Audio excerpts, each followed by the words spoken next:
Welcome back to SkySchool's Top Tip series.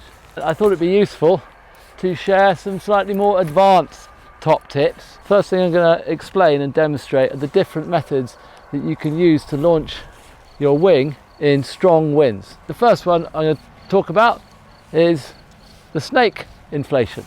Wind's coming from here, and what I can do is just reach over, get the A risers, and just bring it up to the side and just pump this opposing brake, bring it up, and as you can see it doesn't drag me, I just step underneath it. So a great launch to be able to do when the wind's really strong. The same thing applies when you bring it down. I can just bring it down to the side like this and just lay it down, just walk towards it. And as you can see, I'm just laying it along the wind line. So I'll demonstrate that again. I'm just going to reach forward. You've got to be a bit careful you don't apply brake. Okay, I'm just going to bring it up to the side. Now left brake, pump it, step underneath. Next thing I'm going to talk about is going to be kind of the ball method.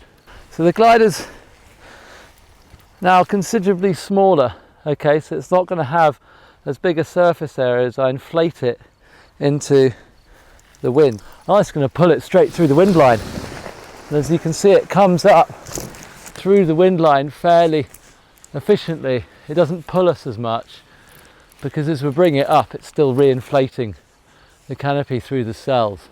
I'm on a beginner wing here, and I want to demonstrate and explain also how we can start getting our wingtip on the ground. This is a really good skill to have because it teaches us about weight shift. So I'm going to put it over to this side, but as you can see I'm leaning away and I've got the upper riser on top, and that allows me to put weight through this riser here. I can just lean, a little bit of brake, I don't even need that, and I can bring it back over the other side, switch, notice the switch, and then I can do exactly the same here. Bring it down, put that there, and you can see I'm just leaning, I'm just pumping, keeping it there, and if it starts to stall, let's say I pull too much brake, it's starting to stall, release, just pull the A's, brings it back up. What we really should be able to start doing is doing it just on the weight shift. Bring it down on the side, counteract, put the wingtip on, then I'm just going to lean on this side, this shoulder, slam it over, move underneath the wing, and bring it down. There we are, slam on the right shoulder, move underneath it, bring it over. You can see the amount of weight shift I've got to put on this shoulder, yeah? You should be able to do the same in reverse, just by using your hips. So another important skill set to have when you're ground handling is the ability to be able to launch the wing without actually being clipped into it. Okay, so I've got the A's in my left hand, I've got my C's in my right, and what I'm doing is I'm going to build a wall. First of all, the wall needs to be even, and I need to be in the center of that wall. If you have a high side, the wing's going to shoot off in the wrong direction, so you come into the center. And when I launch, I don't pull with my left hand. Okay, I just lean back, I release the C-line pressure, and I resist it. I don't run after it, I resist it.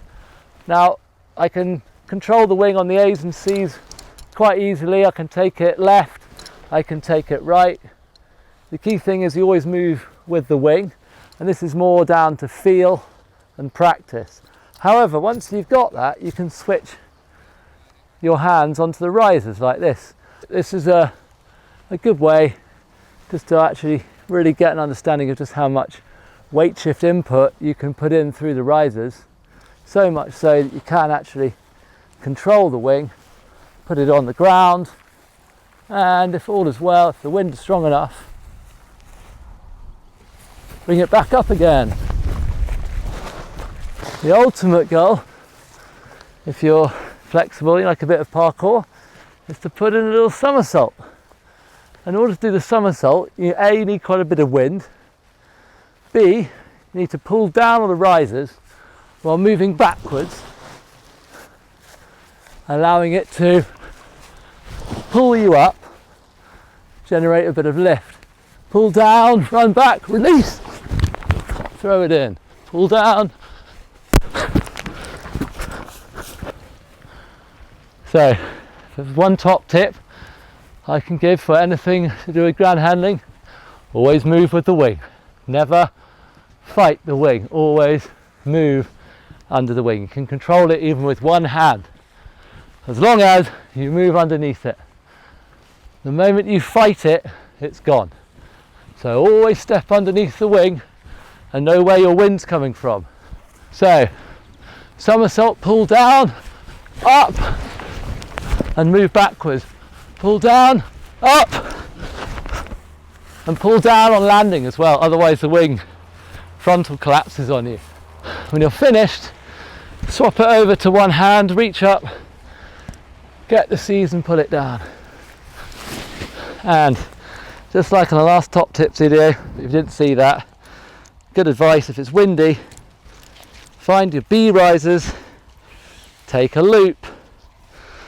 Now come back to your risers, put everything through, tidy up your lines with a loop, and look, even in strong winds, you can pull that wing towards you because you've broken it along its span.